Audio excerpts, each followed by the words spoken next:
Hello everyone. और आज हम देखेंगे कि कैसे डायरेक्शन और व्यू सही होने के बाद भी मार्केट में हमने 40-50 हज़ार रुपये कुछ लॉस कर दिया। और क्या साइकोलॉजिकल मिस्टेक्स सही मेरी, मैं उसके रिलेटेड बात करूँगा।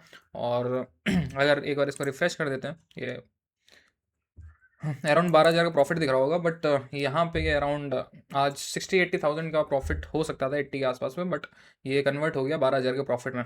तो सबसे पहले चार्ट्स पे चलते हैं और देखते हैं कि क्या गलती हमने की।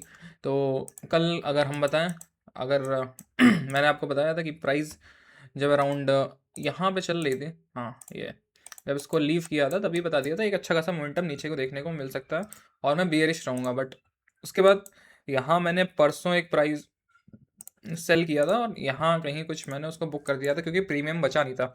और मैं सेलर पॉइंट ऑफ व्यू से आपको चीज़ें दिखा रहा हूँ ताकि आपको पता रहे कि क्या डिफरेंस हो जाता है एज अ सेलिंग करने में और बाइंग करने में। अब यहाँ पे मैंने एक सेंसेक्स में सेल किया था क्योंकि कल इसकी एक्सपायरी थी निफ्टी की, और सेंसेक्स की सोच रहा था 2 दिन में अच्छा खासा प्रीमियम देखने को मिल जाएगा। तो यहाँ पे सेल किया था, गैप डाउन खुला, मार्केट नीचे गई, अच्छा खासा यहाँ प्रॉफिट हो रहा था। यहाँ पे अराउंड इसके आसपास यही 40-45 हज़ार जहाँ पे आपको बुक दिख रहा होगा, यहाँ पे ये 46,000 का प्रॉफिट चल रहा था अराउंड इसी लेवल के आसपास। और मैंने सोचा प्रीमियम ज़्यादा बचा नहीं है तो मैं रोल ओवर करके दूसरे प्रीमियम में शिफ्ट हो जाता हूँ ताकि और प्रीमियम मिल सके। बट जैसे ही मैंने यहाँ पे पोजीशन काटी इसके आसपास काटी, वैसे ही प्राइस अराउंड मैंने यहाँ पे एक बाइंग का ऑर्डर, आप देखेंगे यहाँ पे एक बाइंग का ऑर्डर डाला था, ये जिसमें प्रॉफिट, हाँ ये।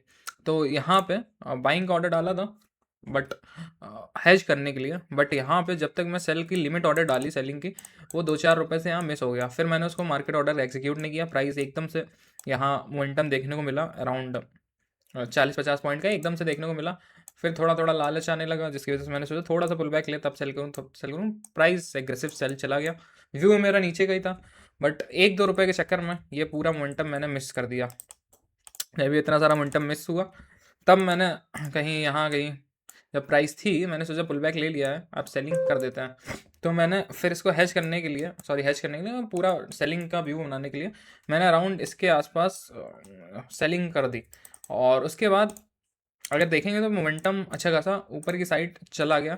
ओवरऑल सेलिंग का बायस था, मुझे डॉजी स्ट्रक्चर लग रहा था, मतलब कि डेली में डॉजी स्ट्रक्चर लग रहा था यहाँ पे। बट अब प्रीमियम ऐसा हुआ कि जब अपोजिट चला गया तो एक्स्ट्रा यहाँ पे जितना गया मैं कट नहीं किया मैंने, क्योंकि हाँ। फिर उसके बाद अगर एक्सपेक्टेड ये था आज कि डॉजी स्ट्रक्चर बनेगा, क्योंकि जब प्राइस एक तरफ अच्छा खासा मूव दे चुकी होती है, ऊपर जाती है तो प्राइस वापस पुश करती है नीचे साइड। तो डॉजी की वजह से मैंने इसको होल्ड कर लिया था, मैंने सोचा कम से कम प्रीमियम ही खाने को, डिके खाने को मिल जाए।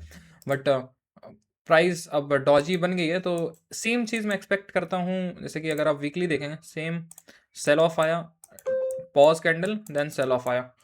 और वैसे तो मुझे कल इंट्राडे में पोजीशन बनानी चाहिए थी, बट मैंने इसको होल्ड किया क्योंकि आज शाम को ट्रम्प की स्पीच है। तो मैंने ऐसा एक्सपेक्ट किया कि शायद कुछ नेगेटिव हो सकता है मार्केट के लिए, या फिर कुछ भी अगर निकल के आता है तो गैप डाउन हो सकता है देखने को मिले। बट अगर कुछ आज न्यूज़ वगैरह नहीं होती तो मैं इसको कट कर देता यहाँ पे और कल फ्रेश पोजीशन बनाता। बाकी देखते हैं कल क्या रहता है।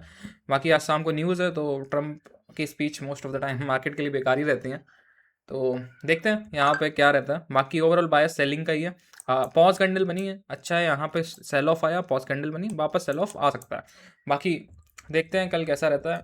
बाकी ये इसलिए वीडियो बनाई ताकि क्या साइकोलॉजिकल बैरियर्स आपको देखने को मिल सकते हैं आपकी ट्रेडिंग में।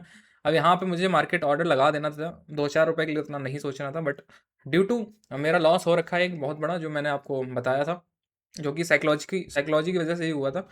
और उस लॉस के चक्कर में थोड़ा सा मैंने लालच दिखा दिया, जिसकी वजह से मार्केट ने मुझे फिर से यहाँ पे पनिश किया। बाकी होल्ड है, एक्सपेक्टेड है कल प्राइस नीचे जानी चाहिए, क्योंकि एटलीस्ट मुझे लगता है कि ये लो टैप हो सकता है। ये वैसे तो यहाँ पे देखा जाए तो फ्रेश लो नहीं है, जैसे कि प्राइस यहाँ से 1 2 3 4 5 6 7 ऐसे टैप हो चुका, हो सकता है इसका एक नया लो आपको देखने को आने वाले दिनों में मिले, जो कि 24,000 के आसपास का है। तो एक ये देखने को मिल सकता है। बाकी थोड़ी बहुत शॉर्ट कवरिंग रिकवरी यहाँ देखने को मिल सकती है, फिर फॉल है वो बात अलग है। बट एज अ वीकली बायस मुझे लगता है कि इनके लोज के लिक्विडिटी यहाँ पे स्वीप होके, यहाँ पे जो लोज बन रखे हैं यहाँ पे स्वीप हो सकती है। तो देखते हैं कैसा रहता है कल। बाकी इससे आपको सीखने को कुछ मिला हो तो नीचे कमेंट करके बता सकते हैं। बाकी मिलते हैं नेक्स्ट वीडियो में।